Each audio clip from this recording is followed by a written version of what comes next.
NASA doesn't want you to know they have the last megalodon. NASA used to conduct sea exploration off the US coast back in the 1970s. They spent a lot of their money creating a large underwater enclosure off the coast of Maryland. This large underwater habitat was called Zone F.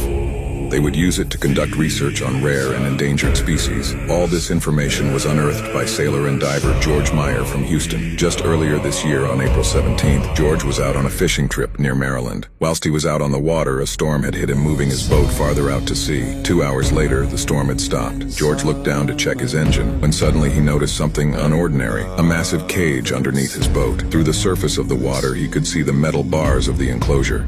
Luckily, that day, he had his diving gear with him. George then promptly suited up and went down to see what he had just discovered. As he got deeper down, he realized the cage was gigantic. As he closely inspected one of the bars, he noticed a small engraving which read, "Zone F, property of NASA Stayout," on one of the bars. Not only was the cage